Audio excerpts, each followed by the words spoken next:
On the evening of the 3rd of June, 2004, a 23-year-old college junior named Jesse Valencia walked into a restaurant in Columbia, Missouri, carrying far more stress than he let show on his face. Just days earlier, Jesse had stood in a courtroom expecting a minor charge from a college house party to quietly disappear. Instead, prosecutors escalated the case, leaving him suddenly facing a much more serious offense.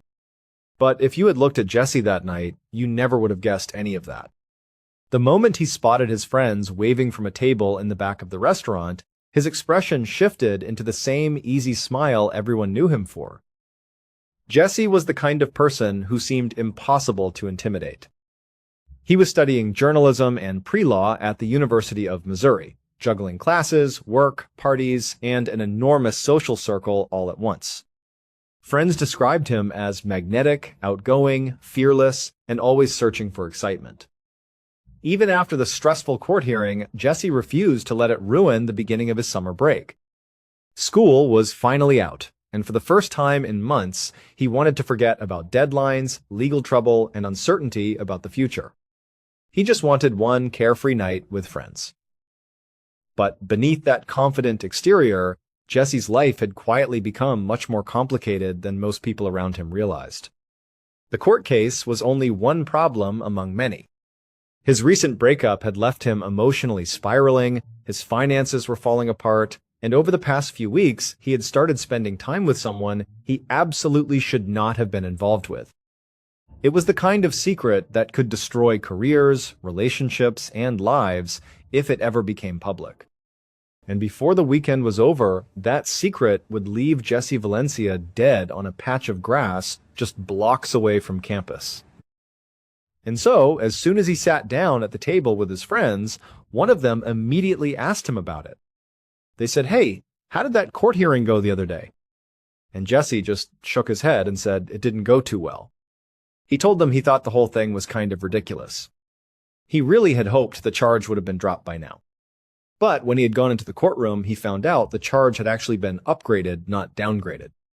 The prosecutor had changed it to obstructing a government operation by physical interference, which was a more serious offense. But Jesse told his friends he still wasn't that worried about it. He said he had pleaded not guilty, and his plan was to fight this thing all the way to the end, even if it took the entire summer. The thing was, this charge, this court case, was actually the least of Jesse's problems at that moment. He had much bigger, much heavier things weighing on his mind that summer.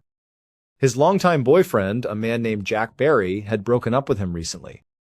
And Jesse was having a very, very hard time coping with it. It was one of those breakups where one person is completely done and the other person is still holding on. Jack had said he wanted to stay friends, but the reality was, even though the intention behind it was probably good, it just made everything harder for Jesse. Because they were trying to be friends, it meant that Jesse and Jack were still spending a fair amount of time together. They were still talking and socializing in the same circles. And while Jack felt like things were definitively over romantically, Jesse didn't feel that way at all. For him, it just sort of felt like they were perpetually on the verge of getting back together, even when all the signs pointed to that not being true. And then, whenever Jesse would try to talk to Jack about maybe making things work again, trying to give the relationship another shot, Jack would immediately and gently but firmly turn him down. The whole situation was just a constant cycle of hope and rejection, and it was really taking a toll on him. So, without Jack in his life as a partner anymore, Jesse had become incredibly lonely. He had been trying to fill that void with random hookups. He was meeting guys online and sometimes inviting them back to the hotel where he worked as a night clerk. But for the most part, it was all very shallow.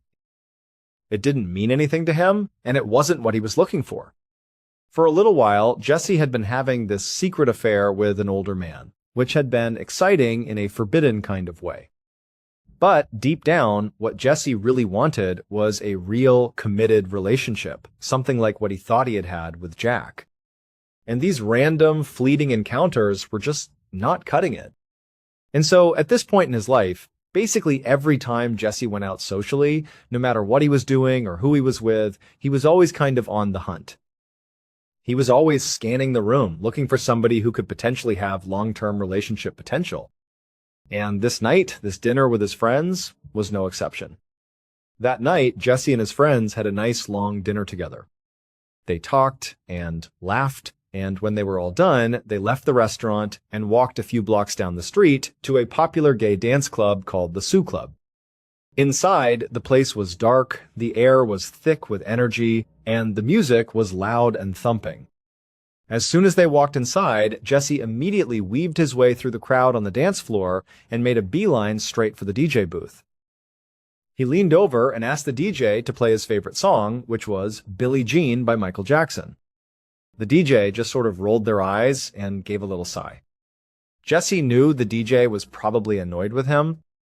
He was a regular here, and he requested that exact same song every single time he came to this club. But Jesse had never let other people's opinions stop him from doing what he wanted. He didn't care if the DJ was annoyed. He just wanted to hear his song. After he had made his request, Jesse went over to the bar and ordered a drink. And while he was waiting for the bartender, he saw a young man standing all by himself at the other end of the bar. Once the bartender passed Jesse his drink, Jesse took a sip and then walked over to the man. He smiled and asked him if he wanted to dance. The man smiled back and said, "Sure." And so one dance turned into two, and then two turned into three. And pretty soon, the two of them had spent the whole night on the dance floor together. It was hard to hear each other over the loud music, but over the course of several dances and shouting into each other's ears, Jesse had learned that this man's name was Ed McDevitt, and he was in town training to be a chef. Jesse felt like Ed was a really nice, cool guy, and it seemed like they had an immediate and genuine connection. And so, when the club finally closed for the night, Jesse asked Ed if he wanted to come home with him. Ed said yes. After that, Jesse found his friend Jennifer and asked if she wouldn't mind giving them a ride back to his apartment. She said, of course. And so, shortly after that, the trio left the club. They got into Jennifer's car, and she drove them back to Jesse's apartment building. When Jesse and Ed got out of the car, Jennifer leaned over from the driver's seat and said, "Hey, tomorrow night I'm having a party at my place. You two should come by." And Jesse, he turned to Ed and kind of winked at him and said, "Yeah, hopefully we'll both be there." And then Jennifer smiled and drove off into the night. After Jennifer was gone, Jesse walked Ed down the short flight of stairs to his very run-down basement apartment. And as soon as they went inside, Ed was confronted with this sea of books. There were stacks of history books all over the living room, on shelves, on the floor, on the coffee table. It turned out Jesse was really into ancient Greek history. And so Ed began walking around, picking them up, opening these old worn history books. And as Ed did that, Jesse began to regale him with tales of the Battle of Thermopylae, explaining how the small force of Spartans were so dramatically outnumbered, but how they held their ground. He talked about Zeus and the other ancient Greek gods, and he was just kind of going off on all the stuff that Jesse really loved and was passionate about. And Ed, as he listened to him, just said, "I really don't know much about history, but it's really fascinating that you're so into it." From there, the rest of the night went great for the two of them. They would end up spending the night together. And then, at about 10 o'clock the next morning, as Ed was getting ready to leave, they made plans to meet up again at Jennifer's party that night. Before Ed left, he wrote his phone number down on a scrap piece of paper and he gave it to Jesse. And Jesse took the paper, and then he walked Ed to the door and gave him a hug and a kiss before he left. And then, once Ed was gone, Jesse closed the door and just leaned against it, hoping that maybe, just maybe, this wasn't going to be just another meaningless hookup. Maybe this had the potential to be the start of a strong, long-term relationship, the one thing Jesse really, truly wanted. Around noon that day, Jesse was in his kitchen eating a quick lunch before he had to head out for work when he heard a sharp knock on his door. He walked over and opened it up, and he saw his landlord standing in the hallway. And his landlord looked pretty mad. He told Jesse that, "Hey, it's the 4th of the month, and you still haven't paid this month's rent." Jesse apologized profusely and just said, it totally slipped his mind. And he promised he would get the money to the landlord that afternoon. But after the landlord accepted his answer and left, and Jesse shut the door, he couldn't help but have this sort of sinking feeling in the pit of his stomach. Because the truth was, he didn't have the money for rent. Jesse had grown up in a very poor family in a small town in Kentucky. He was actually the first person in his entire family to go to college. And he was paying his own bills by working as a hotel clerk, the same job his mother had had back home. Now, Jesse loved his family, and he spoke to them on the phone basically every single day. He would call them all the time. But at the same time, he had always felt so trapped in his conservative, ultra-religious hometown. So he had left, and he had tried to sort of reinvent himself as someone new, the kind of person who could do anything and go anywhere. But even though he had done that, it would turn out that making real money was something that he just hadn't quite figured out how to do yet. Before Jesse left for work that afternoon, he scrounged up all the cash he could find in his apartment, but it still wasn't enough to make the full rent payment. He dropped the cash he did have in the landlord's mailbox anyway, along with a little note promising that he would get the rest of it together in a couple of weeks. Then he walked to his job at the campus inn and spent a pretty uneventful evening behind the front desk, just counting down the hours until the end of his shift. And as soon as the clock struck 11 p.m., he bolted out of the hotel and hurried home. He immediately changed his clothes and then headed right back out to Jennifer's party, where he was supposed to meet his new love interest, Ed McDevitt. However, when Jesse walked into that party, he scanned the crowd, but he didn't see Ed. He did a full lap around the apartment, checking every room, but he wasn't there. And so Jesse just grabbed a beer out of the fridge and started chatting with Jennifer while he waited, hoping Ed was just running late. But after a while, he checked his watch and realized that either Ed was running really, really late or he just wasn't coming at all. So trying to tell himself that it wasn't quite time to be disappointed yet, maybe there was a simple explanation for this, Jesse went outside to the porch and he called the phone number that Ed had written down on that piece of paper that morning. Now, this phone number was for a landline phone. And so, Jesse, he punched it in and he listened. It rang for a few beats, and then somebody picked up. It was a guy's voice, but it was not Ed. It was somebody whose name was Mark Butler. And, Jesse had never heard of this guy. And he asked, where's Ed? And Mark explained that he was Ed's roommate. And that actually, Ed was asleep right now. He had to work early in the morning, and so he had decided not to go to Jennifer's party. He just wanted to get some sleep. Now, as Mark was telling him this, Jesse was trying to make sense of the situation. Like, okay, is Mark Ed's boyfriend or something? Are they together? Or are they really just roommates? And also, Jesse couldn't help but feel like Mark clearly did not want to be talking to him right now. It was pretty obvious from his tone that he was trying to just get off the phone as quickly as possible. But Jesse was not ready to just give up.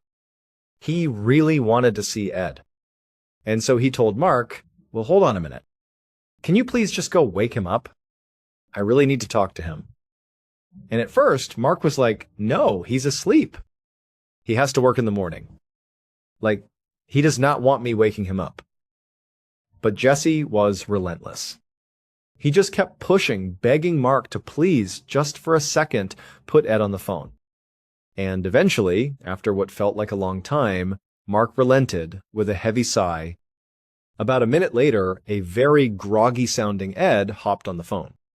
And as soon as Jesse heard his voice, he was so excited. He basically launched into this big pitch, telling Ed all the reasons why he should not go to bed and why he should come out to this party, and that he really, really wanted to see him again. And also, he added, hey, bring your friend Mark too. That was fine with him. Now, it's not really clear if Ed was all that excited about this idea, but he would eventually say, fine, I'll come out and meet you, and I will bring Mark. When they got there, Mark would only stay at Jennifer's party for a little while before he headed out on his own. But Ed and Jesse, they would stick around until about 2 a.m., and then, at that point, they would leave Jennifer's house and go to another party that was happening right across the street. At around 3 a.m., though, Ed said he really did have to get going. It was so late, and he had to get up for work in the morning. Like, he really had to go this time. And so, at this point, Jesse understood that this was reasonable. And so he walked him out to the sidewalk, and then he asked him, hey, do you want to come over to my place? But Ed said, no, really. I have to get home. I have to go to bed. However, before Ed did finally leave, the two of them would make plans to see each other again in just a couple of days. After Ed had taken off, Jesse wandered back across the street to say goodbye to Jennifer. And then, after that, he began making the short walk back to his own apartment. And as he was walking through the quiet, dark streets, he began to think that he really didn't want to go home alone. If Ed didn't want to come over, well, he was going to find somebody else who would. And so his first thought was to call his ex, Jack. So Jesse pulled out his phone and called Jack a few times. And when Jack did not pick up, which after all, it's 3 o'clock in the morning and they are no longer in a relationship, it's sort of reasonable that he wouldn't answer, but Jesse still wanted to see him. And so he walked a few blocks out of his way to make an actual stop at Jack's apartment building. Jesse went right up to the front door and he banged on it, but nobody came to the door. Jack didn't answer. At this point, standing on Jack's dark doorstep, Jesse began to wonder if maybe Jack was out with somebody else right now. And he suddenly felt this sharp pang of jealousy. Or worse, maybe Jack was in there, and he knew that Jesse was outside, but he just didn't want to see him and was intentionally ignoring him. After a couple of minutes of standing there and knocking a few more times and still not hearing anything from inside, Jesse finally gave up. He stumbled back towards his own apartment, drunk and lonely and feeling a bit heartbroken. Jesse finally stepped foot inside his apartment and shut the door behind him at about 3:45 a.m. However, right after he had gotten undressed and flopped down onto his bed, he heard a knock at his front door. At 2 p.m. the following day, which was Saturday, the 5th of June, 2004, a college student walked out of an apartment just down the street from Jesse's building. He was carrying a backpack and a cooler. His friends had just pulled up in the parking lot, and they were all about to head out for a weekend trip to St. Louis. But while he was loading his stuff into the trunk of the car, he noticed somebody lying in the grass nearby, wearing nothing but a pair of running shorts. Now, at first, he just assumed, this was probably just somebody who had passed out drunk from a crazy Friday night party, which sort of happened all the time in a college town like Columbia. But when he took a few steps closer just to be sure this person was okay, he saw flies buzzing around their body. About 30 minutes later, Columbia Police Detective John Short felt his pager go off. He unclipped it from his belt loop, and he saw there was a message from his boss's phone number that just read 911. Detective Short called his boss right away, and he was given the address for a crime scene just off the University of Missouri campus. Short drove there, parked his car on the curb, and then he walked over to the yellow tape that was keeping a growing crowd of worried neighbors away from the scene. Another detective, Tim Geiger, waved to Short and led him over to the patch of grass where the victim was lying. There was a young man, sprawled out on his back, and he was wearing a pair of light blue running shorts. He had no shoes, no socks, and no shirt. And stretched across his throat was this very deep, very clean gash. The medical examiner was already there, and she was crouched down next to the body. She looked up at Detective Short and told him that a few things were already standing out to her.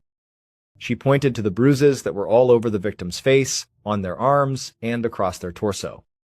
But then, when she carefully lifted the victim's hands, she showed Short that there were no defensive wounds on them at all. She told him that that was pretty unusual for a knife attack. Usually, victims would get their hands up, trying to defend themselves, and as a result, they would get their hands and arms cut up in the process. She also pointed out that the blood had run down both sides of the victim's neck and had pooled in the grass under his body, but there was no blood at all on the front of his body. This meant he was probably already lying down right there in the grass when his throat actually got cut. Finally, the medical examiner gently pulled back the victim's eyelids and showed Detective Short the tiny hemorrhages in his eyes, which they both knew was typically a sign of strangulation. And so, putting all these pieces together, Short theorized that, the victim's killer had likely choked him out first, rendering him unconscious, and then had laid him out on the grass. And then, they had slit his throat while he was laying there, helpless and unable to defend himself. The detective looked down at his victim's bare feet and noticed they were covered in dirt and grass stains like he had been running at some point outside. Short doubted that the encounter between his victim and the killer began right there on the lawn where the body was found. And now he just wondered if maybe there had been some sort of a chase here and that this patch of grass was just where the killer had finally caught up to the victim. But since there was no ID on the victim, Short had no idea who he was or where he might have been running from. And so, Short stood up and stepped away from the body so the crime scene techs could carefully load it into a body bag. Just then, another squad car pulled up, and 2 more officers got out. It was Sergeant Kenneth Smith and Officer Stephen Rios. Rios was the beat cop who typically patrolled this specific neighborhood. So another sergeant who was already on the scene had radioed for him to come over and see if maybe he could help identify the victim. And so at this point, Short told the crime scene techs to go ahead and unzip the body bag and let Officer Rios take a look. Rios came over and he leaned down and he looked inside. And after just a second, he nodded and said that he did recognize this young man. He said it was a college kid that he had actually arrested at a house party just a couple of months ago. He said his name was Jesse Valencia. And so, less than an hour into his investigation, Detective Short now had a name for his victim and some pretty good initial theories about how his victim was killed. His next task, and it was a big one, was figuring out who in the world might have wanted Jesse Valencia dead. So Short immediately looked up Jesse's address, and he found that his apartment building was only a single block away from the crime scene. So he walked over there. And while the forensics team went inside the apartment to look for evidence, another officer was posted outside the building to make sure no one came or went until the crime scene was officially cleared and processed. Short walked into the building and headed down the stairs to Jesse's basement unit. And there, the crime scene tech who was dusting the doorway for prints told him that when they had first arrived, the door to the apartment was actually already open. So Short went inside the unit and he began looking around. There was no blood anywhere, and nothing was broken or overturned. So there was no clear sign of a struggle inside the apartment itself, but the door being left wide open suggested that Jesse must have left in a real hurry. And this certainly matched Short's theory about the fight between Jesse and this killer starting in one location and then ending out on that lawn. Short figured that, Jesse must have run out of his apartment in a panic and made it a block away to that patch of grass before his killer finally overtook him. And so as Short began to consider this, he also started to think, okay, well, Jesse, who appeared to be in reasonably good shape for his age, if he was chased down and tackled and killed only a block away from his apartment, it sort of suggested that his killer was likely pretty strong and pretty fast. So he was probably looking for somebody who was in relatively good physical shape. That's the killer. At least that's the profile he was starting to develop in his mind. And also, the way that Jesse was actually killed, having his throat cut open so violently, it just seemed incredibly personal. Which suggested that whoever killed Jesse was likely somebody that Jesse actually knew. And so, with that in mind, Short finished a sweep of Jesse's apartment, and then he asked a crime scene tech to prioritize getting access to the cell phone and the computer that he saw sitting on Jesse's desk. Then he walked out of the apartment and across the hall to the door of Jesse's closest neighbor, and he knocked. A moment later, a very confused-looking young man poked his head out and asked Short what was going on. Short told him that he was investigating a murder, and he wanted to ask him a few questions. The young man at first just seemed totally shocked and appalled to be hearing this. But then, it was like this look of dawning realization washed over his face. He told Short that the previous night he had actually been woken up by the sound of what was very clearly 2 grown men fighting in Jesse's apartment. And one of those men was definitely Jesse, because this neighbor heard Jesse clearly saying over and over again, "No," and "Stop it," to this other man.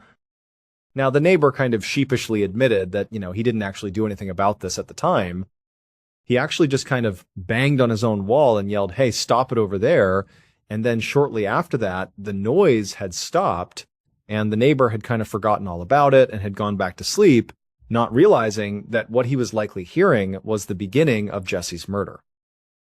The neighbor told Short that when he had woken up that afternoon, he had actually gone across the hall to apologize to Jesse for being so rude the night before by yelling through the wall. But the neighbor said he found Jesse's door was wide open. And he didn't look inside, he felt like that was kind of rude. But what he thought was, okay, maybe Jesse was so drunk the night before, that was part of the reason that he must have been having this fight. And so perhaps he was so drunk, he just forgot to close the door on his way out or on his way to bed. The neighbor said he did try knocking on the open door a couple of times, but Jesse never came to the door. And so the neighbor just kind of left it at that and went about his business. And so after hearing this, Detective Short asked this neighbor if he had any idea who the other man was that Jesse was fighting with. But the neighbor said he didn't. Jesse, for the most part, kept to himself, and really, the neighbor didn't know Jesse well at all. So he had no idea who this other person could have been. After that, Short thanked the neighbor for the information. Then he turned around and headed back inside of Jesse's apartment. And so at this point, Short was convinced that, based on the neighbor's testimony, that whatever fight led to Jesse's death likely did begin inside Jesse's apartment. And so now Short just had to figure out who were the people that could have potentially been inside of Jesse's apartment so late at night like that. Was this somebody who was a friend, a love interest? Was Jesse trying to kick them out and it sparked a fight? He didn't know. But who were the people in Jesse's life that could have been there late at night? That's what he had to figure out. And luckily, at that very moment, one of the crime scene techs had Jesse's cell phone, and he was holding it up in the air like he had found something important. Now, they wouldn't be able to do a full phone dump until they got it back to the station, and they hadn't even touched the laptop yet. But they had gotten access to Jesse's call logs. And the tech told Short that there was something in there that he would definitely want to see. Because the last time Jesse used his cell phone, according to this log, it was to call somebody named Jack Barry. 7 times. Between 3 a.m. and 3:18 a.m. that morning. So, right away, Detective Short looked up Jack Barry's information, and he found his apartment's address and saw it was not far from Jesse's. And so, he drove right over there. Short knocked on the door, and just a moment later, a young man answered. He had very red, puffy eyes, like he had clearly been crying for a while. Even though Jesse's body had only been discovered a few hours ago, this young man did not seem surprised at all to see a detective at his door. He told the detective that he had already heard the terrible news. A friend had called and told him. After exchanging niceties and the young man confirming that he was in fact Jack, Short followed Jack into his living room. And as they sat down, Short asked Jack about all those 3 a.m. phone calls from Jesse. Jack looked like he was really struggling to hold it together as he told the detective that Jesse was his ex-boyfriend. And Jesse had been kept badgering him, Jack, for them to get back together, and Jack didn't want to. And so those phone calls were very likely a product of more badgering from Jesse. Jack said the night before he had been woken up by his phone ringing over and over and over again. And before he could even look at the caller ID, he heard a knock at his front door. He saw that it was the middle of the night. And then he leaned over and he saw the caller was Jesse. And he sort of figured that, okay, he's calling me. It's very likely him at the front door. I don't want to see him right now. And so Jack just decided he would ignore Jesse and hope that he would eventually go away.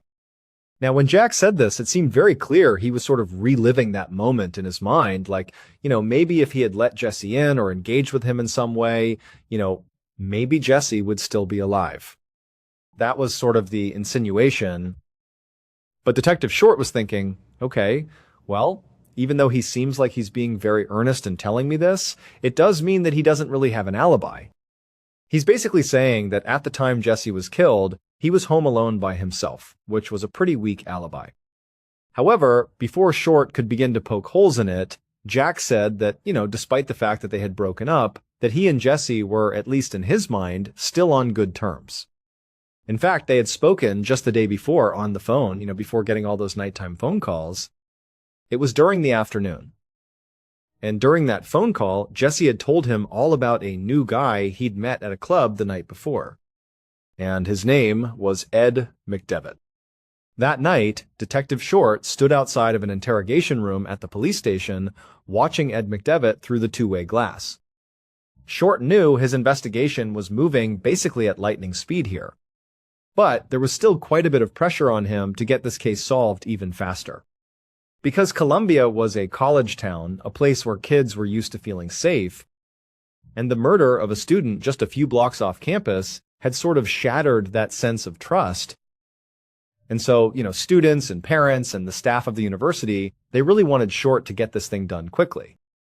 And now, looking at Ed through the glass, Short wondered if maybe this was the killer. Maybe this was the guy.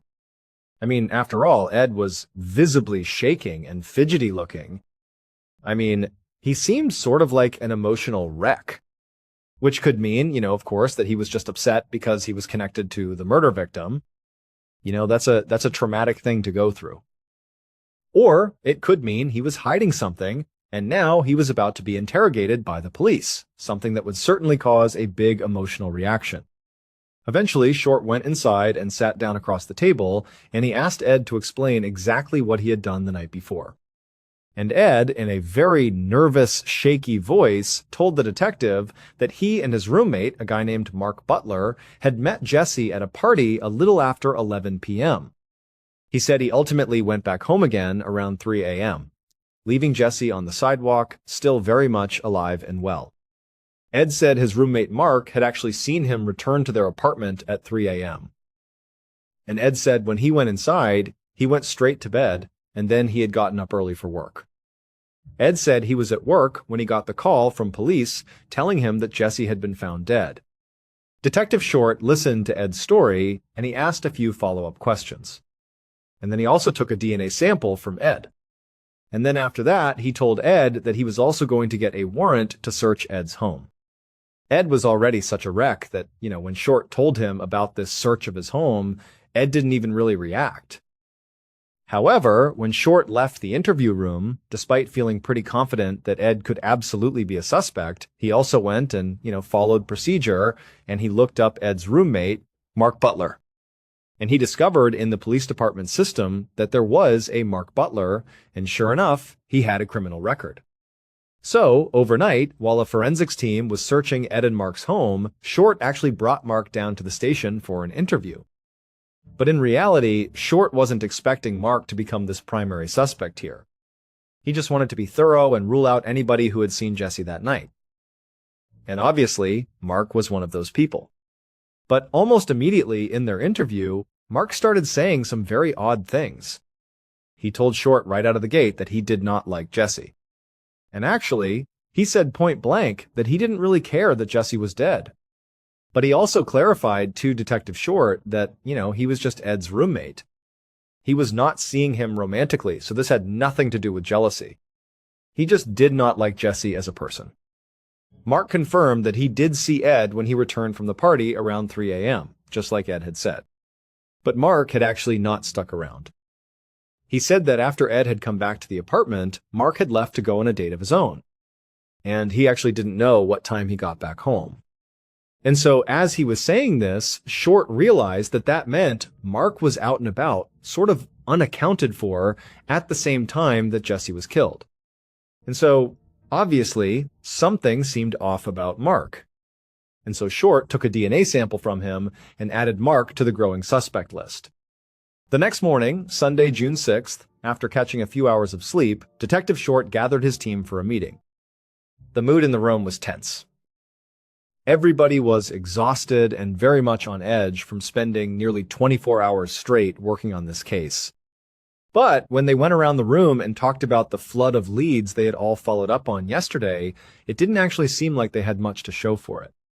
There were now several suspects in play, but none of them seemed to have a good, solid reason to want to kill Jesse Valencia. Jesse had apparently been pestering his ex-boyfriend Jack about trying to get back together, which Jack did not want. And the multiple late-night phone calls and the knocking on the door unannounced, it just seemed like harassment. So, it was possible that maybe Jack had gone over to confront Jesse and things had gotten out of hand. But Jack had told Detective Short that he and Jesse had remained friends after the breakup. And some of the other detectives said that Jesse's friends had said the same thing. The two had remained friends. So, it seemed pretty unlikely that things between them would have escalated so much that somebody got killed. Then there was Ed McDevitt, Jesse's new lover, who had seemed pretty nervous during his interrogation. One of the detectives told Short that while they were searching Ed's house, they had found a bag full of chef's knives, and some of them were large and sharp enough that they could easily have been the murder weapon. But Ed worked in a restaurant and was training to be a chef, so owning a set of kitchen knives was hardly a smoking gun. And then, as for Ed's roommate, Mark Butler, he did have a criminal past, and he openly said he did not like Jesse and didn't care that he had died. But they had only met one time, and it was very likely they would never have seen each other again. So it seemed very unlikely that he would go through the trouble of following Jesse home and killing him. Like, to what end? And so Detective Short was getting really frustrated. He just couldn't make sense of any of these suspects. It was like a key piece of the puzzle was missing here. And so he turned to two of his detectives, Jeff Westbrook and Barbara Cook, and told them to go to some of the local bars that Jesse frequented and just sort of ask around about Jesse, in case there were other leads or other people in his life that they had not uncovered yet. However, right after Detective Short walked out of that meeting that morning, another detective ran up to him and pulled him into a quiet corner. He told him a tip had just come in, and it was so sensitive that they were going to have to keep it under wraps, even amongst the other investigators on the case. The detective told Short that a friend of Jesse's who lived in St. Louis, Louis had called the tip in through Crime Stoppers. He said that he and Jesse chatted online all the time, and that Jesse at one point had told him about a secret affair he was having with an older man. And this older man was actually an officer in the Columbia Police Department. Later that day, so this is Sunday, the 6th of June, 2004, 2 days after Jesse was killed, Detective Short sat at his desk, flipping through printouts of all these online chat logs. And these logs showed conversations between Jesse and the friend of his who had called in the tip that Jesse was having this affair with an officer from Short's own police department. In the chats, Jesse wrote all about this relationship. Jesse had seemed to find it pretty exciting at first, having this police officer come by in uniform and carrying on these secret meetups in the middle of the night. But recently, Jesse had begun to suspect that this police officer was married, and this had made Jesse furious.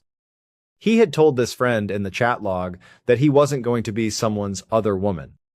However, to Short's immense frustration, Jesse never actually named the officer that he was having this affair with. He only ever referred to him as Columbia's finest. And so, whoever this mystery cop was, Detective Short thought they were now the most likely suspect. Because unlike Jesse's other lovers, this officer had something very significant to lose if this relationship went south. If Jesse told anybody about this affair, well, the police officer's career could be on the line because they were clearly carrying on this totally illicit affair while they were on duty. That's not okay. And also, they were using their position and power potentially to actually land this relationship. And then on top of that, the police officer's marriage would likely be destroyed. But Short also knew that he had to move very, very carefully here. Because now he was investigating his own department, which meant that the killer could literally be in the room with him at any time. And so, as he walked through the office to refill his coffee, Short found himself scanning the face of every single officer he passed. And he realized there wasn't a single person here that he could actually trust. Short brought all the files on Jesse's case into his office, and then he told his secretary to find him a complete roster of the department's entire staff. Then he locked the door, sat down at his desk, and he pulled out the records on Jesse's friends who had been interviewed already. And he went down the list himself, calling each and every one of them to dig for more information about this supposed officer. Quite a few of them said that Jesse had, in fact, told them about this cop he was sleeping with, and one of them remembered Jesse referring to this officer as just Anderson. And so, when Short's secretary came back with the staff roster, Short began looking through it. And he discovered that out of the 200-plus officers in the entire department, there were only 2 officers that had the last name: Anderson, Brad Anderson, and Ted Anderson. And so the next logical step was trying to figure out if either one of them had a connection to Jesse Valencia. And so, Short pulled out the records from Jesse's arrest at that house party back in April. And as he flipped through the report, he realized that Brad Anderson was one of the 3 officers who had responded to that party. The pieces fit together perfectly.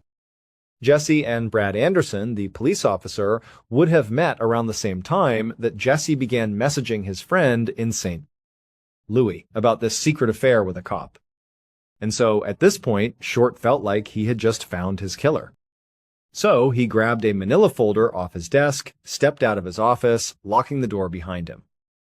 Then, he did a lap around the whole station, and eventually, he spotted Brad Anderson in the locker room, chatting with a few other officers as he put on his uniform for his shift. Now, Short wanted to be very careful here, because if Brad Anderson was the killer, he certainly didn't want him to realize he was under suspicion right now. So, Short waited in the hallway until Brad walked out of the locker room, and then, as casually as possible, Short caught up with him and pulled him aside. Short opened up the manila folder he had brought with him, and he showed Brad a photo of Jesse Valencia, asking if he recognized him. And Brad squinted at the photo for a second, and then after thinking, he said, "Yeah, that's the kid I arrested at a party a few months ago." Short asked Brad if he had seen Jesse at all since the arrest, and Brad nodded and said, "Yeah." He said that about a month ago, Jesse had called in a noise complaint, and Brad had been the one sent out to check on it. But by the time Brad got there, the noise had stopped, so he was only there for a couple of minutes before leaving. And that was it. To Short, nothing about Brad's demeanor seemed nervous or suspicious. In fact, it really seemed like he didn't have any clue why the detective was asking him about Jesse Valencia. So, if he was the killer, it seemed like he was going to be very hard to crack. Short was about to let Brad go and just wait to talk to him once he had more evidence. But just then, Brad's partner, Officer Rios, walked by. And when he walked by, he looked over and he saw the manila folder with Jesse Valencia's photo inside of it that Short was showing Brad Anderson. And Rios, without even thinking, made this comment under his breath that was clearly directed at his partner. It was like this really in-bad-taste comment where he said, "Oh, looks like your gay lover's dead." When Short heard this, he practically sprinted back to his office. Brad Anderson had sort of shrugged off the comment made by Rios about Jesse being his gay lover. But Short felt like what Rios said was a pretty big deal. Because even though, again, it was terrible, in-bad-taste humor, that's a terrible thing to say, but maybe there was truth in it. Maybe Rios knew that Brad Anderson was seeing Jesse Valencia. Maybe they really were in a relationship. Now, in the moment, Short did not aggressively follow up on that comment and demand to know if Brad had actually been in a relationship with Jesse before he died. Instead, all 3 of them just kind of went their separate ways. And Short, he hustled back to his office. And when he was in his office, right as he sat down, there was a knock on the door. And when the door opened, it was Short's secretary. And she told him there was someone who had been waiting to see him. And then she led in this very nervous-looking young man who introduced himself as Jesse's friend. And he said his name was Andy Schermerhorn. Andy sat down and told Short that just a few weeks earlier, he and Jesse had gone out together and then had gone back to Jesse's apartment. But around 3 a.m., they were interrupted by a knock on the door. Jesse went to answer it, and a uniformed police officer walked in, shining a flashlight around the room. And to Andy's surprise, Jesse led this officer right into the bedroom, and he joined them for a threesome. And then, after they were done, the cop looked at Andy and told him, "You better keep this a secret." Detective Short couldn't believe it. I mean, the final piece of evidence he needed had just fallen right into his lap. Andy said he did not know the officer's name. So Detective Short got out a department yearbook, and he told him to flip through it to see if maybe the guy he saw that night was in there. But Andy just held up his hand and said he didn't need to do that. And Detective Short was like, well, what do you mean? Why can't you do that? And Andy said, well, because when I came in here, the guy I met, he was out in the hall. Based on the investigation that would follow this revelation, the following is what happened to Jesse Valencia in the early morning of the 5th of June, 2004. Around 3 a.m., right around the time that Jesse was leaving his friend Jennifer's party, Jesse's killer was drinking beers with a few friends after his work shift had ended. And then, just before dawn, the killer wrapped up, got in their car, and started to drive home. But as they were driving, they decided to make a stop along the way at Jesse's apartment. They were expecting another quick, no-strings-attached, late-night secret hookup just like they'd had before. But when they got there, Jesse was very drunk and in a terrible mood. Jesse confronted the killer. He told them that he had figured out that they were married. And so now, he was not interested in them at all. He didn't want to see them anymore. But when he told the killer to leave, the killer refused. And so Jesse said, fine, I'll go to your police chief and I will tell them all about our affair. And that's when the killer snapped. If their secret got out, it would cost them everything. Their job, their marriage, their family, their reputation. So, in their mind, they had to silence Jesse before he could ruin them. Jesse tried to run, but he only made it about a block before the killer caught up with him, wrapped a powerful arm around his neck, and put him in a vicious chokehold until his body went limp. And then, the killer laid Jesse's unconscious body out on the grass, took out a pocket knife, and brutally slashed his throat. On the way home, the killer, a police officer, very skillfully disposed of the murder weapon, ensuring that nobody would ever find it. Because they knew that the knife was the only piece of hard evidence that could ever link them directly to the murder. After that, they made their way back home, parked in the driveway, and as they were walking up to their front door, they looked up and saw their wife in the kitchen window, preparing a bottle for their baby son. And then, just before going inside, the killer unpinned the name tag from their uniform that said Anderson, and they swapped it for another name tag that they had hidden in their glove box. And this name tag was the killer's real name, Officer Steven Rios. Rios was Brad Anderson's partner. He was the one who had identified Jesse's body at the crime scene and made that awful, revealing comment about Brad Anderson's gay lover. It's believed that Officer Rios was lying to Jesse about his name from the very beginning. And in fact, he had actually stolen the name tag not of Brad Anderson, but of the other Anderson in the department, Ted Anderson. He was using that officer's name tag and parading around like he was him whenever he was with Jesse, a calculated deception to protect his true identity. Steven Rios was arrested, and in May of 2005, almost a year after Jesse's murder, he was found guilty of first-degree murder. But after an appeal, he was granted a new trial, and the charge was reduced to second-degree murder. However, he was still found guilty and was sentenced to life in prison. Jesse Valencia thought he was beginning a new chapter of his life that summer. Instead, within just 48 hours, he became the center of one of the most disturbing murder cases Columbia, Missouri had ever seen. Thank you so much for watching. If today's case stayed with you, let me know in the comments below. And if you'd like to watch more true crime stories, check out the playlist linked on screen now. Until next time. Stefan McCulloch was a man who understood the profound value of silence and peace. He was born in Poland in the early part of the 20th century, and his youth was completely stolen by the outbreak of World War II. When the Nazi regime swept across his homeland, Stefan was captured and sent to the Gross Rosen concentration camp in Poland. This was not a regular prison. It was a site of absolute, industrialized brutality. Over 125,000 human beings were held captive inside its walls, and of those, at least 40,000 lost their lives. Stefan spent years of his life in that camp, forced to bear witness to the absolute worst atrocities ever committed against humanity. He watched his fellow prisoners starve, freeze. Against all odds, Stefan managed to survive. When the camp was liberated in early 1945, he chose not to run from the military. Instead, he stayed to work as a translator for the United States Army, using his language skills to help them locate and liberate other concentration camps across Europe. He did this in a desperate attempt to bring some small measure of peace to a broken continent. By 1946, Stefan was completely exhausted. He had seen the absolute worst of what human beings could do to one another, and he wanted nothing more than to leave Europe and start over. His wife had also survived the horrors of a Nazi concentration camp, and together they made the decision to flee Poland.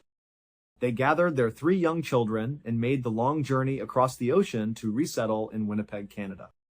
Winnipeg was a quiet, cold, and welcoming community, and it was exactly what the family needed to heal. For the next 20 years, the McCulloch family lived a very peaceful, ordinary life. Stefan found steady work as an industrial mechanic at a local cement factory. He was good with his hands, quiet, and reliable. His wife took care of the home, and their children made friends and quickly fell in love with their new Canadian community. To anyone who met them, the McCullochs were just a normal, hard-working immigrant family trying to build a safe future. But Stefan carried the heavy, silent weight of his past, and he needed a way to cope with the memories of the war. To find moments of true peace, Stefan turned to a very specific hobby. He became a passionate amateur prospector. In his free time, Stefan would pack up a heavy canvas backpack and travel into the deep, trackless wilderness of Canada. He was not looking to get rich. He was searching the earth for mineral deposits, mostly gold and silver, but the actual act of finding treasure was secondary. The real reason Stefan loved prospecting was the pure solitude. He loved walking for miles through the dense forests, climbing up rugged hillsides, and spending hours completely alone in nature. The silence of the Canadian woods was the only thing that seemed to quiet the traumatic memories of his time in the Gross Rosen camp. When he was out there hacking into the soil and rock with his pickaxe, he felt completely safe. It was his personal therapy. So, in May of 1967, when Stefan had some time off from his job at the cement factory, he decided it was time to plan another prospecting trip. This time, he chose an area called Falcon Lake. Falcon Lake is a fairly large lake located about 100 miles east of Winnipeg. The lake is surrounded by miles of thick, uninhabited forest, and Stefan had heard rumors from other prospectors that there were rich silver deposits hidden in the hillsides surrounding the water. On Friday, the 19th of May, 1967, Stefan got his gear ready. He packed his heavy backpack with food, water, a compass, his maps, a sketchbook, and his prospecting tools. He also made sure to pack his heavy welding gloves and his dark-tinted welding goggles, which he used to protect his hands and eyes from flying rock chips when he was hammering on hard stone. He hugged his wife and kids, said goodbye, and walked out the door. He caught a Greyhound bus from the station in Winnipeg. The ride took about 2 hours, and the bus dropped him off at a small, isolated stop along the highway near Falcon Lake. Stefan walked to a cheap motel nearby, rented a small room, ate a simple dinner in the adjacent cafe, and went to sleep early. He wanted to get a head start before the sun came up. The next morning, which was Saturday, May 20th, Stefan woke up at 5 o'clock. By 5:30, he had checked out of his room. He stood outside the motel doors, adjusting his heavy backpack and securing his pickaxe to his belt. Right in front of the motel was the highway, and on the other side of that asphalt was a wall of deep green trees. Stefan crossed the road and stepped into the dense forest. He did not follow any trails. He wanted to explore areas where other people had not been, so he relied entirely on his compass to navigate, slowly making his way in the general direction of Falcon Lake. For several hours, he walked through the quiet woods. He listened to the birds, smelled the fresh pine, and enjoyed the cool morning air. It was exactly the kind of peaceful escape he had been looking for. Around 9 o'clock in the morning, after hiking for nearly 4 hours, Stefan pushed through some thick brush and emerged into a large open clearing on the side of a steep hill. When Stefan stepped into the clearing, he immediately realized 2 things. First, he was very close to the lake. He could look down the hillside, and just a few hundred feet away, he could see the blue water of Falcon Lake sparkling in the morning sun. Second, he realized why there were no trees growing in this particular clearing. Under his feet was a massive, flat face of solid rock. It was a giant quartz vein running straight across the hillside. To an experienced prospector like Stefan, this was an absolute goldmine of potential. It was the perfect place to search for silver. Stefan felt a surge of excitement.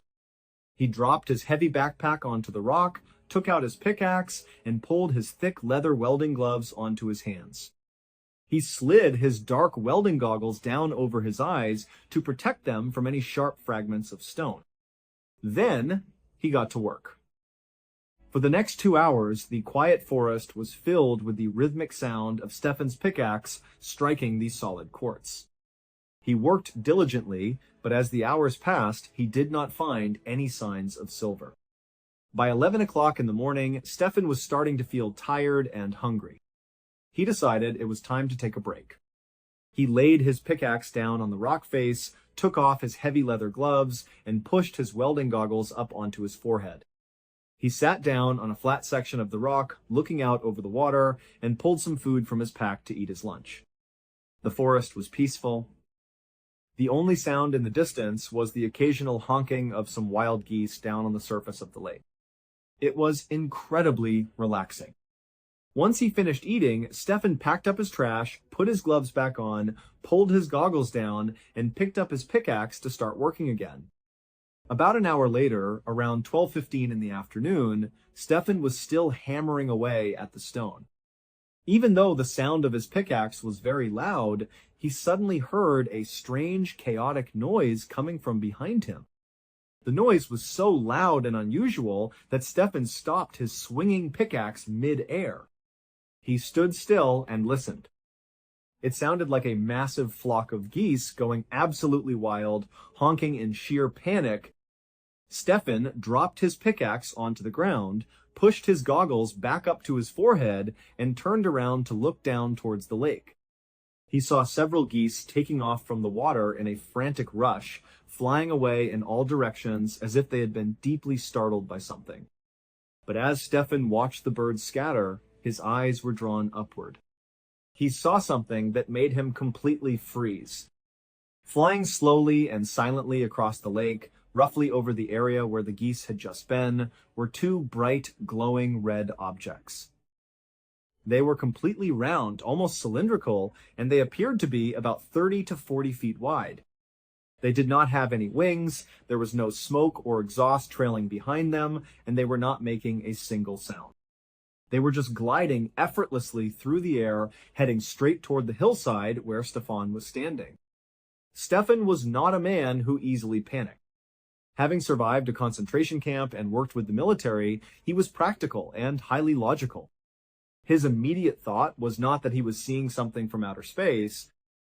Instead, he assumed that these had to be some kind of highly advanced experimental military aircraft. Falcon Lake was a very remote area of Canada, and it made perfect sense to him that the government might use this isolated wilderness to test secret technology. So, rather than running away in fear, Stefan felt a deep sense of curiosity. He stood his ground on the rock face and watched as the two glowing red objects moved closer and closer to him. When they were about 200 feet away from where he stood, they suddenly came to a dead stop. They hovered in place, completely motionless in the sky. Then one of the objects changed color, turning from a deep red to a bright, vibrant orange. It suddenly shot straight up into the low-hanging clouds and vanished from sight in a matter of seconds. The second craft did not follow the first one into the sky. Instead, it began to descend. It moved very slowly and deliberately, coming straight down toward the flat quartz rock face where Stefan was standing. Stefan watched this happen with wide eyes. He was completely convinced that the pilots of this experimental aircraft were experiencing some kind of mechanical trouble and were forced to make an emergency landing on the rocks. Stefan thought about his job as an industrial mechanic at the cement factory. He knew how to fix heavy machinery, and he actually started to wonder if he might be able to help the military pilots repair whatever was wrong with their vehicle. The craft slowly touched down on the flat rock about 150 feet away from Stefan. The moment its bottom made contact with the solid stone, the craft's color shifted. The glowing red faded away, replaced by a smooth, polished metal surface that looked like stainless steel, though it still had a warm orange glow radiating from around its entire perimeter. As the craft settled on the rocks, Stefan noticed a brilliant purple light beginning to shine from inside of it. The light was escaping through several small horizontal slits or holes on the outer hull of the vehicle. These beams of purple light were incredibly intense. They were so bright that they hurt Stefan's eyes, making it difficult for him to look directly at the landed machine. To protect his vision, Stefan reached up and pulled his dark-tinted welding goggles back down over his eyes. With the tinted lenses blocking the glare, he was able to clearly observe the craft. He stood there for a moment, waiting for a hatch to open or for the pilots to step out, but nothing happened. The machine just sat there, humming silently. Stefan remembered that he had his sketchbook and a pencil in his pocket. He decided that since he was witnessing a highly advanced military vehicle, he should document what it looked like. He pulled out his sketchbook and quickly drew a detailed diagram of the craft, noting its shape, the small holes, and the general dimensions. Once he was finished sketching, Stefan put his notebook back into his pocket and continued to wait. Nearly 30 minutes passed, and the forest remained completely quiet. The craft did not move, and no one came out.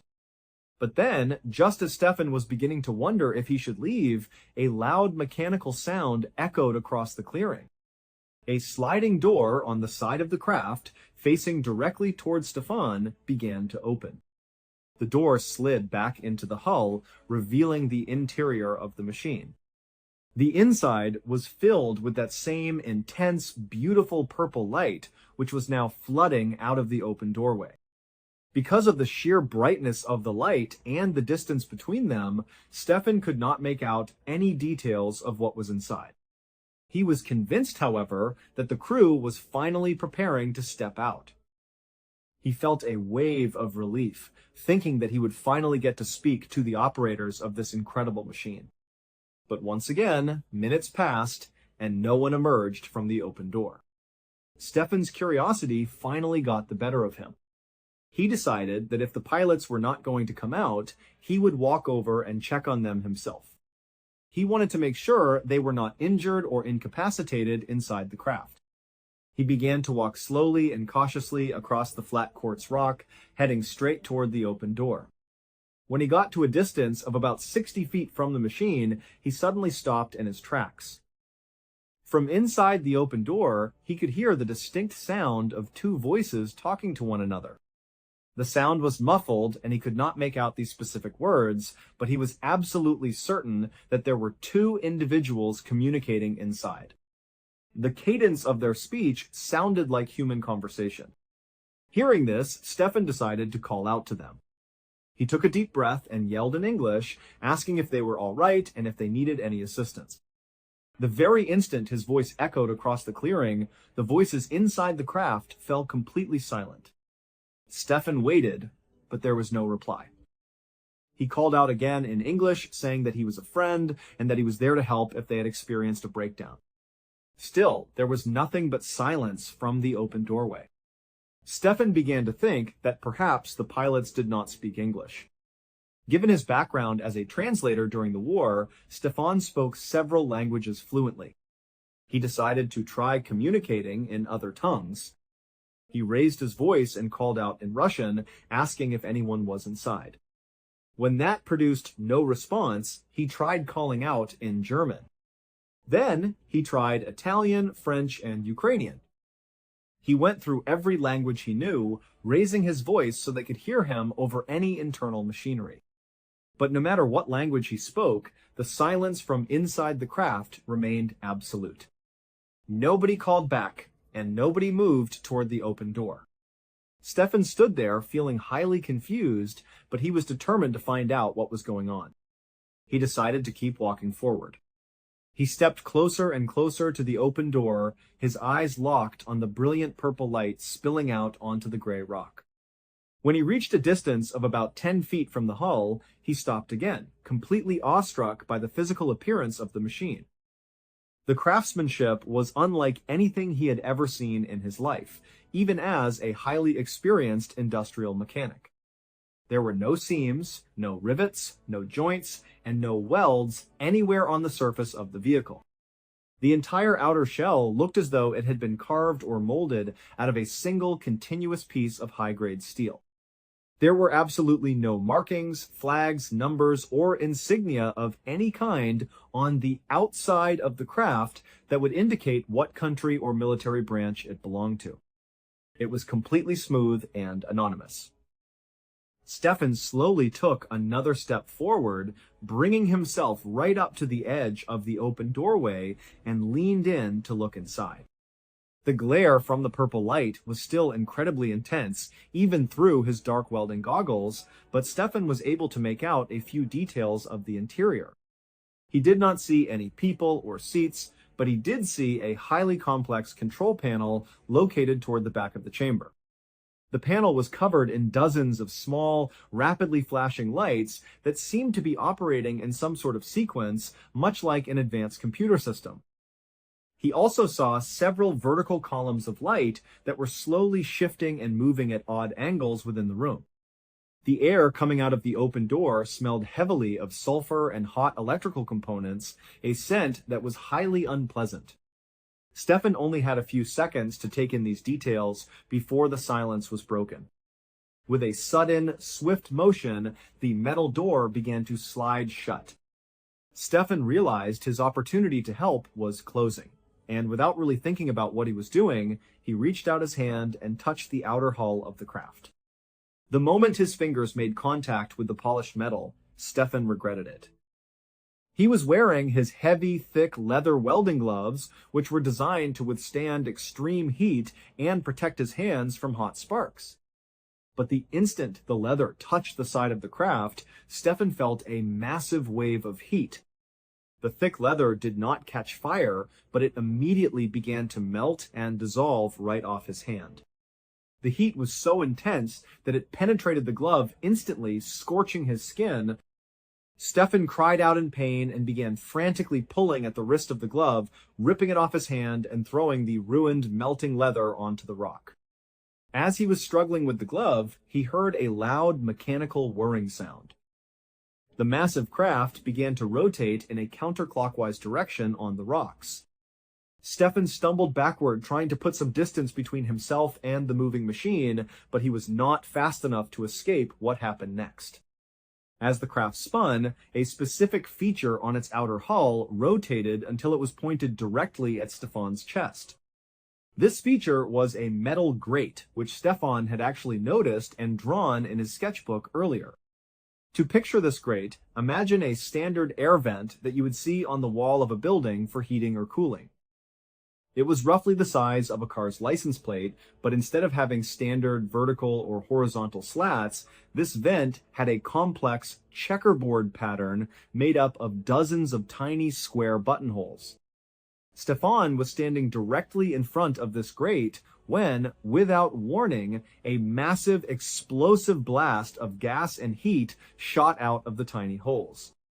The force of the blast hit Stefan square in the chest and stomach, knocking him completely off his feet and throwing him backward onto the hard rock. The heat was so extreme that it instantly set his clothes on fire.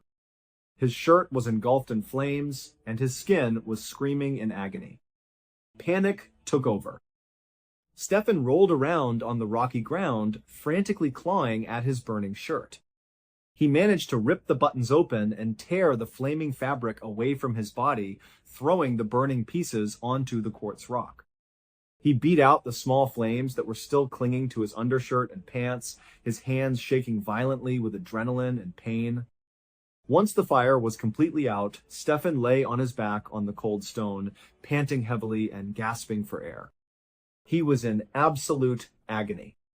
He slowly sat up and looked up toward the sky. The massive metal craft had already lifted off the ground. It was shooting straight up into the air at an incredible speed, completely silent, and within seconds it disappeared into the low clouds, leaving Stefan entirely alone in the quiet clearing. The peace of the forest was restored, but Stefan's life had just been changed forever. As Stefan sat there on the rocks, shirtless and trembling, the physical toll of the encounter began to hit him all at once. The pain in his chest and stomach was excruciating, but that was only the beginning. A sudden, blinding headache slammed into his temples, making it almost impossible for him to focus his vision. He was seized by a wave of intense, violent nausea that made his stomach heave. He felt incredibly weak, as if all the energy had been drained from his muscles in an instant. He felt dizzy and delirious, stumbling around on the rocks like a person who was heavily intoxicated. He knew he was in a desperate situation. He was miles deep in the Canadian wilderness, completely alone, severely burned, and barely able to stand. He knew that if he did not find help soon, he would die out there on the mountain. He struggled to his feet, gathered his backpack and his sketchbook with trembling hands, and began the long, agonizing walk back through the woods. The journey back was a living nightmare. What had been a peaceful, beautiful hike in the morning became an endurance test of pure survival. Stefan could barely keep his balance. He would take a few steps, lose his footing, and tumble into the brush. Every few hundred yards, his stomach would violently churn, and he would have to stop and vomit on the forest floor. The pain in his chest felt like he was being pressed by a hot iron, and his head was throbbing so hard that every sound seemed to echo in his skull. He relied entirely on his instinct to survive, pushing himself forward through the thick trees, using branches to prop himself up. It took him nearly 4 hours of constant struggling, but around 4 o'clock in the afternoon, Stefan finally saw the tree line thin out. He stumbled out of the woods, crossed the asphalt of the highway, and dragged himself through the front doors of the highway motel where he had stayed the night before. Stefan was in terrible shape. He was completely shirtless, covered in soot, dirt, and sweat, and his chest was marked by a horrific, angry red pattern. He staggered into the motel's cafe, gasping for breath, and leaned heavily against the counter. The staff in the cafe were shocked by his appearance. He was pale, shaking, and could barely form coherent words. Because of how he was slurring his speech and swaying on his feet, the employees initially assumed that he was a drunk who had wandered in from the highway. But when they stepped closer to help him, they realized there was no smell of alcohol on his breath. Instead, Stefan reeked of a powerful, nauseating odor of sulfur and burnt metal. It was a chemical smell so strong that it filled the small cafe. Stefan managed to ask them where the nearest doctor was. One of the staff members told him that the closest medical clinic was 45 miles away. Stefan realized he could not make it that far on foot, and there was no immediate transportation available at the motel. Stefan made a difficult decision. He decided that his best chance of survival was to get back to his family in Winnipeg, where he knew there were major hospitals and people who could take care of him. He dragged himself out of the motel and walked to the nearby bus stop. He waited in agony until the next scheduled Greyhound bus arrived. When the bus pulled up, the driver was hesitant to let Stefan on because of his shocking shirtless appearance, but Stefan managed to pay for his ticket and slumped into a seat in the back. The 2-hour ride back to Winnipeg was a blur of pain, nausea, and semi-consciousness. He spent the entire trip clutching his burning chest and trying not to lose consciousness. Meanwhile, Stefan's family had grown worried when he did not return as expected, and his oldest son Mark was waiting at the bus depot in Winnipeg. When the bus finally pulled into the station, Mark was horrified to see his father stagger off the vehicle, pale as a ghost and barely able to stand. Mark immediately rushed Stefan to the Missouri Cordia Hospital in Winnipeg, carrying him inside. When Stefan lifted his shirt, the doctors were stunned by a perfect, oozing checkerboard pattern of circular burns on his chest. Stefan decided to tell them the absolute truth about the craft. The doctors stood completely speechless. Within 24 hours, the story became a global sensation, attracting the attention of Canadian and United States military and government investigators who found Stefan to be incredibly consistent and credible. Medical tests showed his checkerboard injuries were unique chemical burns, and he suffered from severe radiation sickness. Investigators searched the Falcon Lake site and located the burned landing circle. Near it, they discovered 3 highly radioactive pieces of rare, manufactured silver that had melted into the rock face. Though a natural radium vein ran underneath the rock, explaining some radiation, the processed silver remained an unexplained mystery that the governments could not debunk. Unfortunately, Stefan and his family faced years of severe public ridicule. His children were bullied, and they were accused of lying. Stefan never made a dime from his story, even spending his own savings to print a 40-page explanatory booklet that he gave away for free to keep curious visitors away. Shortly before his death in 1999, at the age of 83, Stefan admitted he deeply regretted speaking out, wishing he had kept his quiet and peaceful life. To this day, no one can explain what really happened at Falcon Lake. Not the doctors. Not the investigators. Not even the government. But this is the part that makes this story annoying. Stefan never changes a single detail. So now I want to ask you, do you think he is telling the truth? Or has he gone through something that no one can understand? Let me know what you think. Imagine taking a short, quiet walk on a bright afternoon, just a single mile away from a safe, busy police station. You are doing nothing out of the ordinary, perhaps just heading home or going to meet a friend. You make a quick, split-second decision to step inside a car, believing you are safe, but that single decision erases you from the face of the earth. There is no struggle, no scream, and no clues left behind. Just an empty road and a family whose lives are shattered in an instant. This is exactly what happened to a young woman named Charita Thomas in the year 1980. She was a vibrant young person with dreams and a routine that she followed every single day. She was loved by her family, and she had no reason to run away. But on that quiet day, she was walking down a road in northern Michigan. She was close to the local police station, a place where she should have been safe. An older man pulled up next to her in his car. He offered her a ride, and for reasons we will never fully know, she got in. The car drove off, blending into the normal flow of traffic, and Charita was never seen alive again. For over 20 years, this mystery hung over the small community like a heavy, suffocating fog. It was a case that deeply haunted a local police officer named Sergeant Alan McGregor. He had worked out of that very police station, and the fact that a young woman had disappeared so close to his office without a trace was something he simply could not accept.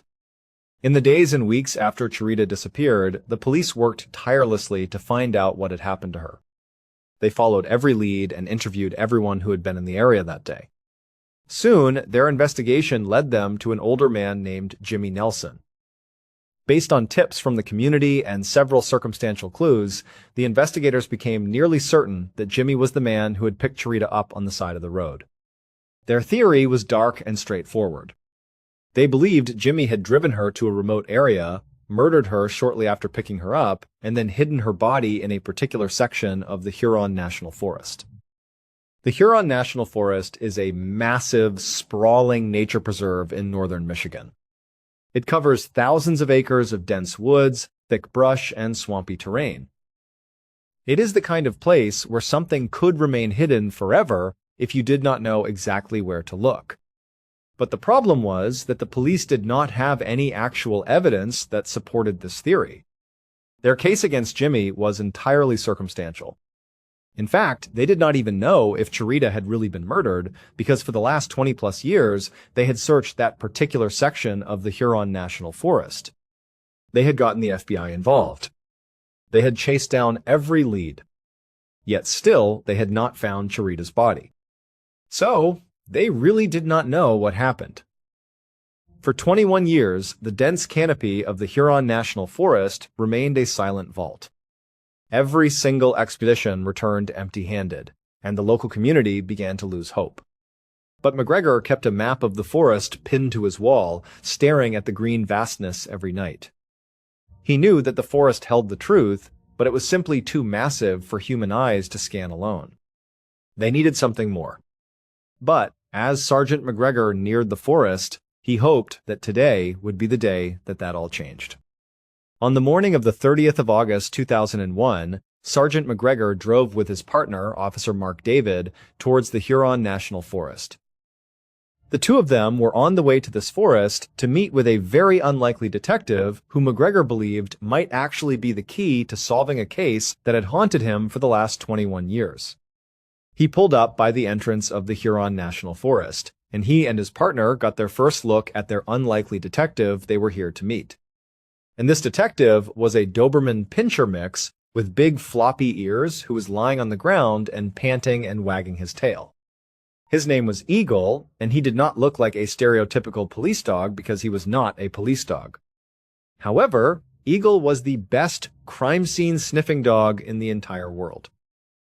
His trainer, a 40-year-old woman named Sandra Anderson, was standing right beside him. Now, Sandra and Eagle were very famous in law enforcement circles, and so Sergeant McGregor and his partner were already well aware of their backstory. Sandra had actually adopted Eagle from a pound shortly before he likely would have been euthanized.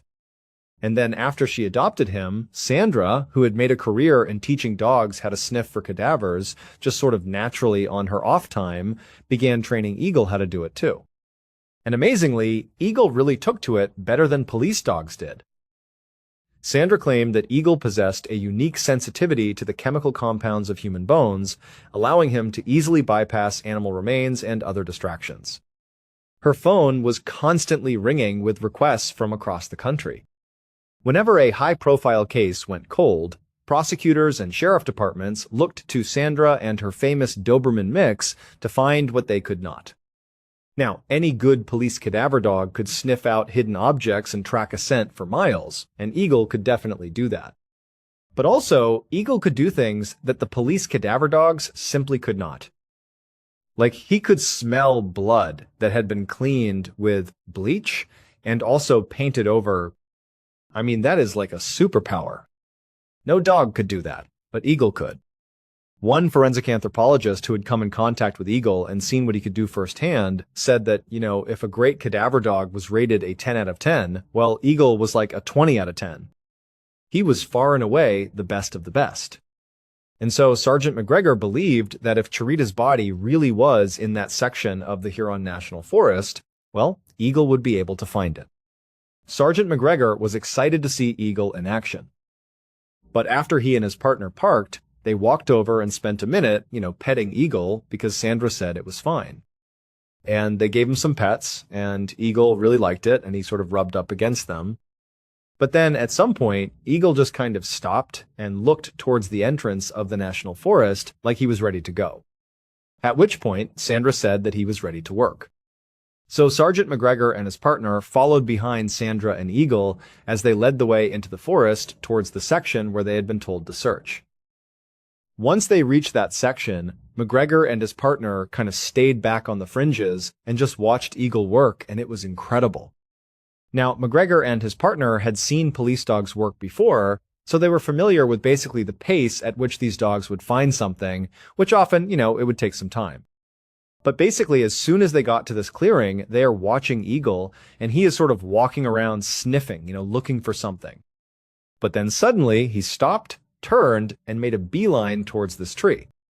And when he got there, he began pawing at the ground like he had found something.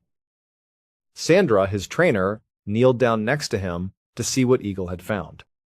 And she saw, as he continued to dig, that there was something in the ground.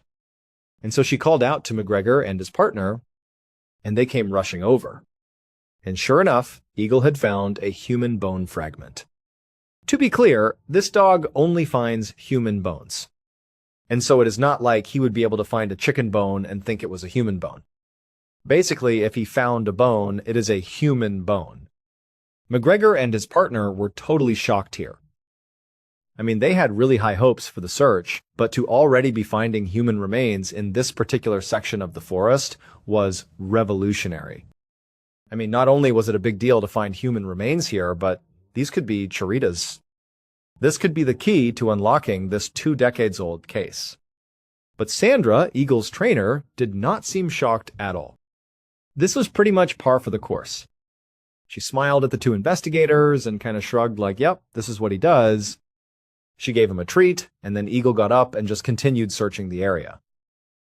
After Sandra and Eagle had taken off, McGregor and his partner bagged the bone fragment and then just kind of continued to let Eagle do his work. And over the course of that day, Eagle just kept on finding more human bones. It was truly incredible. And then the next day, when they came back for a second search, Eagle found even more. It was like there were human bones all over the place. However, this was actually kind of typical for human remains that have been left out in the wild for a long time, like they believed Chirita's had been. The idea is, after the body is left there and decomposes, animals come along and break apart the bones and kind of carry them in different directions. There is weather, there's a bunch of things that affect the body that sort of gradually takes it and spreads it all over the place. But as alarming as it was to find this many human bone fragments in such a small area in this forest, at the end of that second search on the second day, McGregor, all he could feel was elation. He felt like Eagle had done the exact thing he was hoping he would do. He had found the remains that very likely were Chirita Thomas's. McGregor thanked Sandra and Eagle profusely for their help. And then, after saying bye to them, he and his partner went back to the station and they sent off the bone fragments to the FBI to be analyzed. And then after sending them off, they waited. The analysis would take several months, but in February of 2002, the FBI finally called McGregor.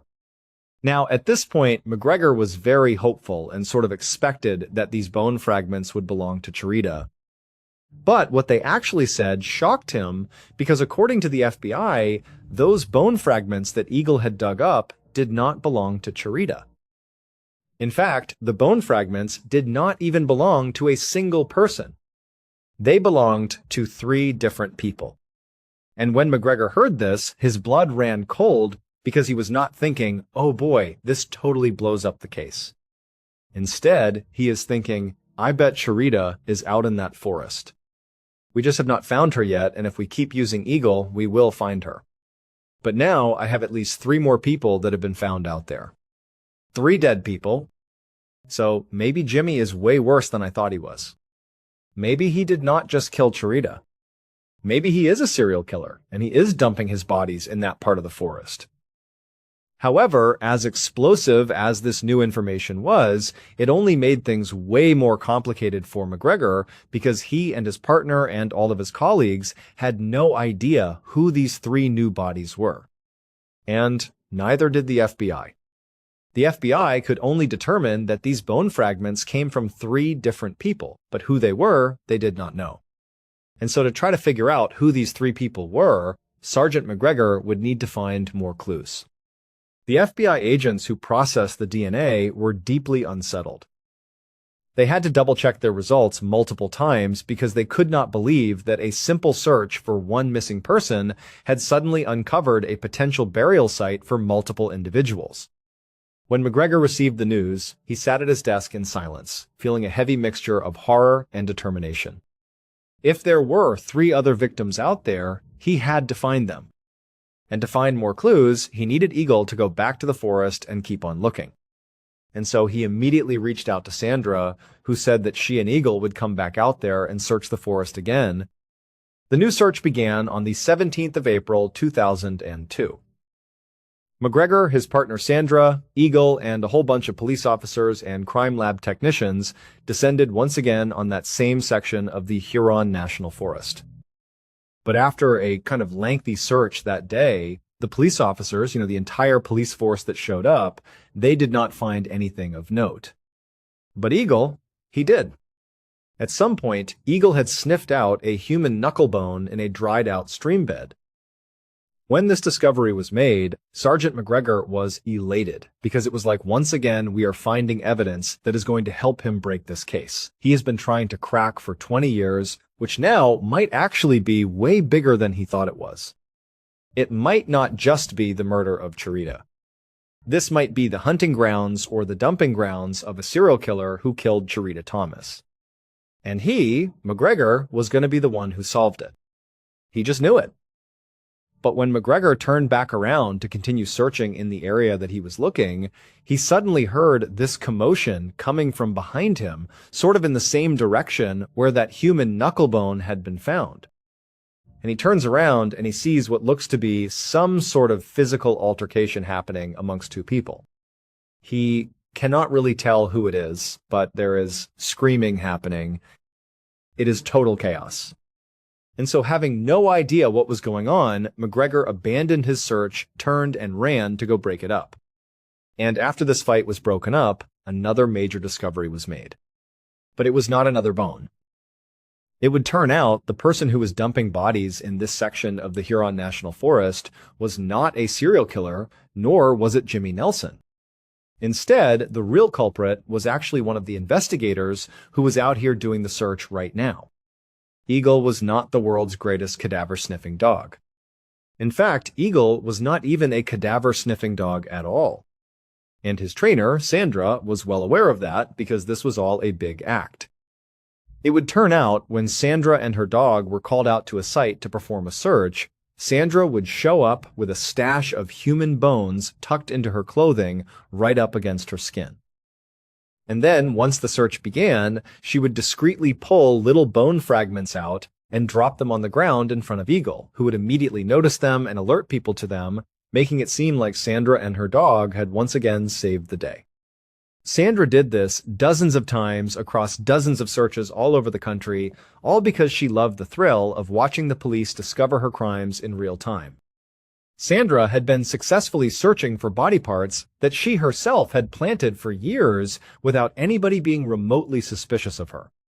The investigation into Sandra's background revealed a highly calculated routine of deception. She had built connections with medical labs and research facilities, using her credentials to quietly walk away with bone samples.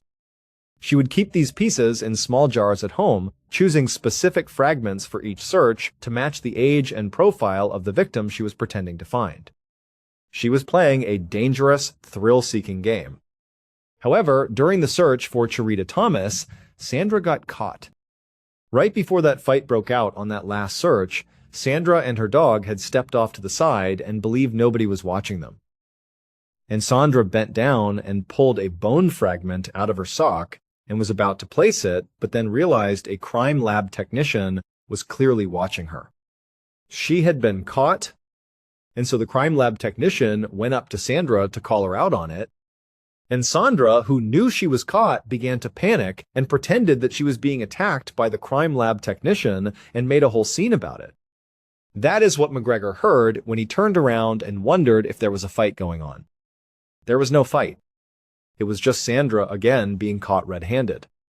But as awful as Sandra's actions sound, she did not actually kill anyone. Instead, during her years-long run of fraudulent searching, she had been stealing pieces of medical center cadavers and using those. Sandra ultimately pleaded guilty to multiple felonies, including falsifying evidence and obstruction of justice. And so she was sentenced to 21 months in prison.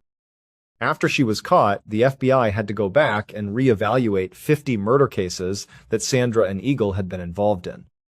Luckily, though, during this examination, they discovered that in all of these cases, they did not hinge on evidence that Sandra had found, and so there were no convictions that were overturned. As for Jimmy Nelson, he was eventually convicted of Charita's murder. However, his conviction was overturned, but it had nothing to do with Sandra and Eagle. The evidence used to overturn it was completely separate. And so to this day, we still do not know what happened to Charita, and her body has still not been found. As for Eagle, nobody was mad at him, and he retired from working crime scenes and got as many treats as he wanted until he passed away peacefully in 2003. The mystery of what happened on that country road remains a dark shadow in northern Michigan. The family of Charita Thomas looks at the quiet forest, wondering if the truth will ever finally surface, completely free from the complex web of lies that once derailed their hope. They are left with only the precious memories of a vibrant young woman who stepped into a car and vanished, leaving behind a haunting story of a search that was tragically broken by human greed, while the quiet woods keep their secrets. More than 20 years later, the forest still has not given up its final secret. And perhaps the most disturbing part of this entire story is that the biggest lie was never hidden in the woods. It was standing beside the investigators the whole time. If you want to watch more true crime stories with twists just like this one, check out the next video on the channel. Thanks for watching. See you next time.